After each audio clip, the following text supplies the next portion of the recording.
munsi nipfuje ko dusangirira hamwe uno mugani waciwe na shehe ku munsi w'igikorane c'abagize leta y'umugambwe CNDD-FDD aho bariko barashimira Imana. Ubutumwa tubushikirizwa na Shehe Ramadhan Ndikumana.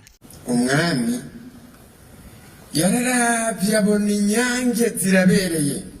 Egome inyange ko zoza ibwami. Aca aravuga ati inyange muzegeranye zose zizi ibwami. Ati nimuzinyageranirize ico nikorera. Nk'uko nyene icubahiro araba bakwiye kuja mu mabanga akabona barabereye aravye uko babamubwiye gutyo oye n'amashure bize akabona barabereye agaca bagena bakarongora ibintu. Aha inyange azigereranije n'abakozi babereye umukuru w'igihugu agena mu mabanga. Ariko rero twashize imbere Imana.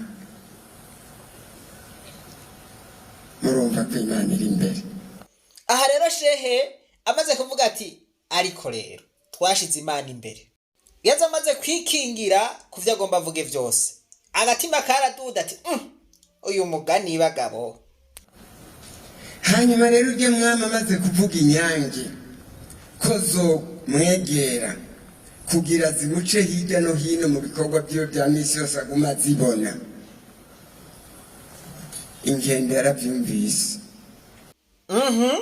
Inkende yari hafi wampaye inka yari yabanza amatwi. Nayo ikicokeramwo abakumakuma byose mugo bari hafi gushikaho umwami yavuze bazishikana. Babona harimo ikintu naho cera mugabo sinyange. Wico naco cari igikigabasha, usanga yari imbwa canke nashobora kuba yari impene. Reka twumve.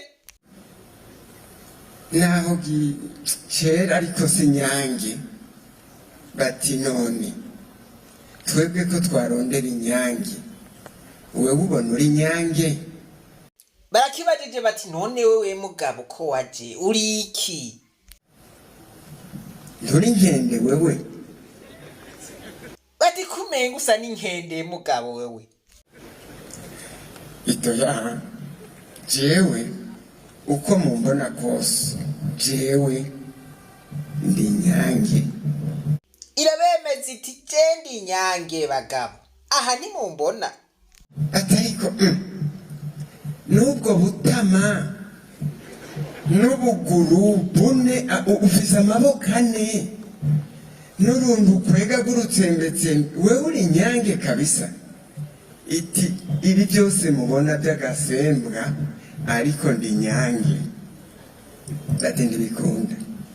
Barabandanya baraharira. Umwanya ni kuri kuragenda ko bazishikana ibwami ariko yigumiye yihadikiriza ngo nayo ni inyange kandi ari inkende. Ndabira aha mubona isa n'inyange vrema. Naha rero ibi bintu bija birapfa ntibitera imbere ntibizana umwimbu. Hari abo nyene icubahira biha abona ari inyange kumva ari bikende.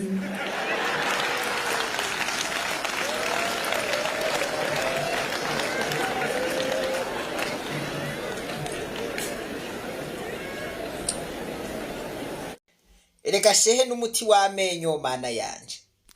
Ati bikende ugasanga yahaye amabanga ibikende. Mana yanje ibikende. Aha kantu kangiyemwo. Iki cigwa nasanze gihambaye. Uno munsi naciye mpitamwo ko twiga ku buzima bw'inkende. Turaba ingene inkende yitwara. Niyo mpamvu rero intumwa y'Imana Muhammadi salama yavuze ati mushaka umugisha w'Imana muriyubara ufata minenerwe ibintu bitanu. Ibintu bingahe? bingahe? Ibintu bitanu. Icyambere, ntimuhirahire ngo murafata minenerwe ubuhumbu. Ha! Kwari danjera. Icyangeza Abarundi tuyihebe. Arose amahera. Umugore agira kabiri. Nta muntu rero arya amahera nk'umuntu yizwe umuhabara. Biravugwa kino gihe ko abategetsi usanga bafise abahabara kubera bafise amahera. Ariko rero reka mwumve ingaruka mbi ziteye ubwoba bica bizanira igihugu. Abantu bashurashura, abantu bafise abahabara, mu byo mufata minenerwe, icyo ntimugifate minenerwe kuko rwaraye rurahunahuna rugakora ku madosiye. Baraka zote zinaondoka. Ati imigisha yose ica icomoka. Ahungu. Aho ivyo ntivyoba biri mu biriko birakwegera umuvumo igihugu cacu. Reka tubandanye. Icya kabiri, ntimuhirahire ngo murafata minenerwe umuntu akengera amategeko y'Imana. Iyo akengereye amategeko y'Imana n'amategeko y'abamukoresha ntaco azomubwira, ni babandi ngo se kizima nahashitse ibisigaye birimenya. Icya gatatu, umuntu atagira impuhwe. Iki rero kirakomeye. Uburongozi bwose bwiza bwubakiye ku mpuhwe. Abacamanza benshi nta mpuhwe bafise. Abonye igiturire ntumubwira ngo uwo ni imfuvyi, uwo ni umupfakazi, uwo ni ntaho nikora, ngo arimenya. Uwo rero urya muntu arenganijwe, n'uri muri leta mvyeyi, n'uri muri leta nsenzi, n'uri muri leta nkozi, imyidogo yiwe Imana irayemera, Imana irayumva. Uyo muntu igisata aherereyemo nta mugisha kiriko kiratuzanira, kiriko kidukwegera umuvumo. Niyo mpamvu uwo mumumenye usimone uruma tupa inje. None uwo muvumo ntituza turimwo. Nawe ubutungane bwarahetamye burasubira burahetama, twirirwa turakoma induru dutehe bagabo, aba bantu bariko bararenganywa mambo. Ivyo vyose bikagwizwa n'ubusa. Umuntu atagira gahera, umuntu ntaho nikora, nta butungane agirirwa. Abategetsi bonye nivyo barabibona ariko nta gihinduka. None ebana muvumo mengiya kabisa. Tubasabe initeka, murabona yuko ubutungane bwabaye ndanse. Uno munsi ntushobora kuza kuburana n'umuntu afise amafaranga. Umuntu akurusha amafaranga ntimwoburana ngo mutsinde. Acha kubwira ati wewe no mucamaza arakubwira ati wewe urashobora kuburana n'umuntu afise amafaranga. Reka tubandanye ni inyigisho ya shehe. Ico mwomenya coco, shetani yaratunyaza umunezero. Ntimumubabarire na gato uyo camusugumira hanze kugira ngo inda yiwe ndende ntidukwegere. Hanyuma icya gatatu ari icya kane no kutitaho isezerano. Umuntu ashinzwe amabanga atazi ko kino gihugu cashize Imana imbere, abifata minenerwe, uyo azoshira inda yiwe imbere, ashira inyungu ziwe imbere, maze aduteranye n'Imana duce duhura n'ibibazo. aho ibibazo abagabo ntivyatanguye kera kumengo hari abantu benshi bashira inda zabo imbere n'inyungu zabo imbere. Reka twumve ingene vyifashe muri leta mvyeyi. maze iminsi ndiko ngenda mu ntara ugasanga buramatari niwe wa mbere ari mu basuma. Iyo ntara yotera imbere gute? Ntimumubabarire na gato uyo camusugumira hanze kugira ngo inda yiwe ndende ntidukwegere. Musitanteri niwe musuma wa mbere bagize fraude ahubwo nawe azamu. Iyo komine yotera imbere gute? Usimone uruma tupa inje kwiba abanyagihugu kwihagira ubutunzi abanyagihugu babiriya kuya. Hari ibintu byinshi uvuga ati mu gisagara turamukontrenya aca yariha kuko nta kundi ari bugire. Kandi kibabaye nayo mafaranga yenda mu mifuko yatwebwe ujyashika mu gisagara cya muri mbere ahera mu mifuko yatwebwe nenda benshi ejo bundi twarabidugije none ubu vyaratibutse muri mu gushika hamwe mwari kera turavira abahungu bawe muri kumajya muri itaje nibariye bararengeje nabateka mitwe gusa. uyo muntu igisata aherereyemo nta mugisha kiriko kiratuzanira kiriko kidukwegera umuvumo.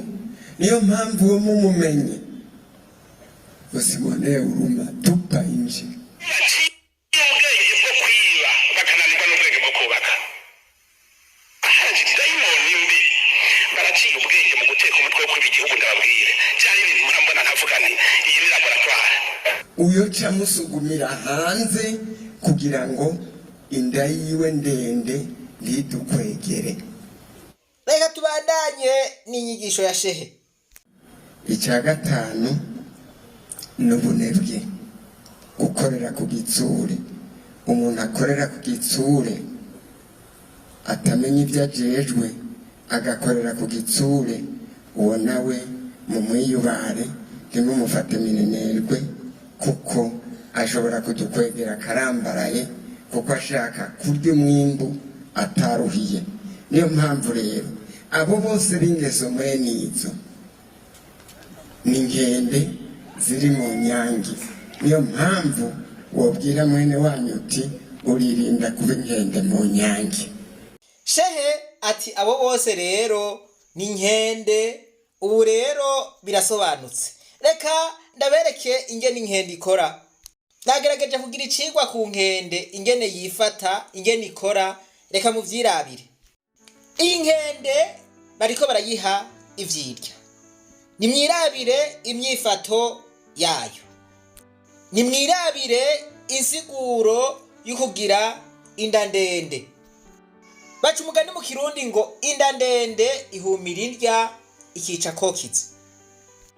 Murabe ingene iyi nkende yirundaniriza ko ibintu byose kandi idashobora no kubirya ikabigira na gusa kugira ngo byose ibitware.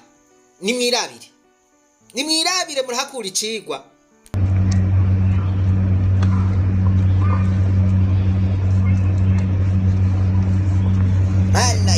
Mana yaje iki nico bita ubukunzi bw'inda.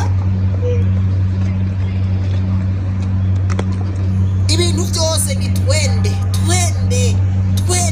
ntacigusigira. Iki rero nico bita inkende.